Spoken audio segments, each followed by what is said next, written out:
Sylhet Osmani medical কলেজের স্বাস্থ্য সেবাটাকে সম্পূর্ণ ট্রান্সপারেন্ট করার উদ্যোগ আমরা নিব ইনশাল্লাহ, এবং কেবিনের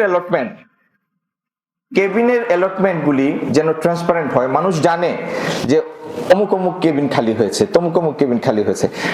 ফার্স্ট কাম ফার্স্ট সার্ভ আসবে, যারা আগে মানে অপেক্ষায় আছে তারা আসবে, কিন্তু সব মানুষ এটা জানবে যে এই কেবিন অমুক সিরিয়ালে যাচ্ছে, কারণ তার সিরিয়ালটা হয়েছে এত নাম্বার।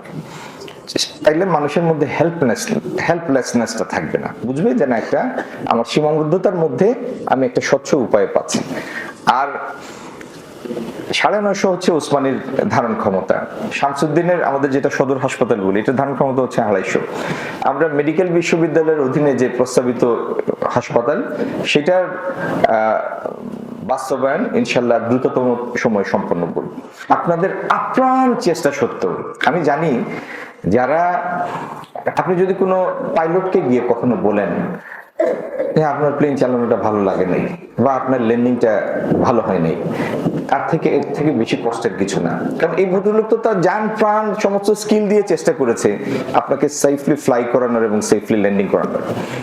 আপনারা যারা সেবা দেন মানুষকে, আপনাকে গিয়ে যদি আমি বলি যে আমার সেবা নাই, আমি চিকিৎসা খাতের উপর হতাশ, এটা আপনার জন্য খুবই বেদনার, কারণ আপনি তো আপনার সাধ্যমতো চেষ্টা করছেন, কিন্তু যেটা ঘটে that is beyond your control, beyond everybody's control right at this moment. কিন্তু আপনি যদি একটা জরিপ করেন, মানুষের হতাশার একটা বড় খাত হচ্ছে স্বাস্থ্য খাত। এখন কি কারণে হতাশ? একটা কারণ হচ্ছে আমাদের সমসাময়িক সাইজের অর্থনীতি, বা ছোট মনে করেন নেপাল, ভুটান, এইগুলিতেও প্রত্যেক ব্যক্তির পকেট থেকে যে পরিমাণ এভারেজ মানে পার ক্যাপিটা সারা দেশের মানুষ হিসাব করলে যে পরিমাণ টাকা খরচ করা লাগে তার নিজস্ব স্বাস্থ্যের জন্য, এর পরিমাণ বাংলাদেশে হাইয়েস্ট, প্রায় 75% আউট অফ পকেট এক্সপেন্স। ইন্ডিয়াতেও এর থেকে কম, নেপালে এর থেকে কম, ভুটানের থেকে কম, পাকিস্তানেও এর থেকে কম, বা সমসাময়িক সাইজের যে কোনো অর্থনীতির এর থেকে কম। তাহলে আমার আগামী দিনের লক্ষ্য হচ্ছে যে আমি যেন সাধারণ মানুষের এই হতাশা, 18-20 কোটি মানুষের একটা দেশে যে কোনো কারণে হতাশা is a very dangerous term, very dangerous term. হতাশা থেকে বের করে আনার জন্য এই স্বাস্থ্য সেবার খাতে পকেটের অবদান কমিয়ে, ব্যক্তি খাতের পকেটের অবদান কমিয়ে রাষ্ট্রের অংশগ্রহণটা বাড়াতে হবে। আপনার দেশ গরিব, আপনি ইচ্ছা করলেই বাজেটে জিডিপির 5% অ্যালোকেট করতে পারবেন না, 3% অ্যালোকেট করতে পারবেন না, because you don't have that much money. এটা তো একটা গ্রাজুয়াল প্রমোশন। তাহলে আপনার ডেলিভারির মোর পেশেন্ট ফ্রেন্ডলি করতে হবে বা পপুলেশন ফ্রেন্ডলি করতে হবে।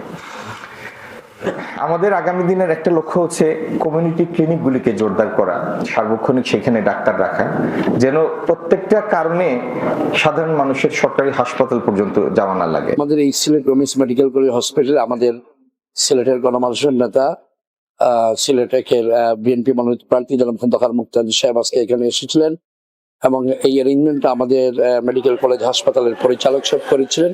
এবং এখানে বিশেষ করে স্বাস্থ্যসেবা কর্মসংস্থান এবং সিলেটের যে ওই চলাচলের ব্যবস্থা, যে উন্নয়ন, যেটা এইগুলো নিয়ে ওনার একটা বক্তব্যর একটা নোট ছিল আর কি, যে এইগুলোর উপরে উনি বক্তব্য দেওয়ার জন্য তিনি এইগুলোর উপরে বক্তব্য দিয়েছেন, স্বাস্থ্যসেবার উপরে বক্তব্য দিয়েছেন।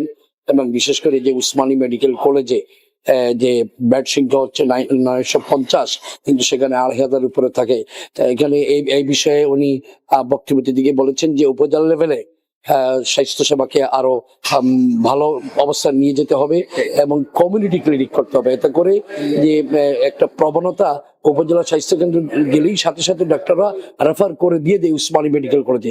সেখানের চাপ কমানোর জন্য উনি যদি নির্বাচিত হন, তাহলে পার্লামেন্টে এবং বিশেষ করে স্বাস্থ্যসেবা সংশ্লিষ্ট বিভাগকে এ কাজে যাতে মনোনিবেশ করে উপজেলার হেলথ কমপ্লেক্সকে উন্নতি করা যায়, সেখান থেকে সাধারণ মানুষ, গ্রামগঞ্জের মানুষ সেবা নিতে পারে।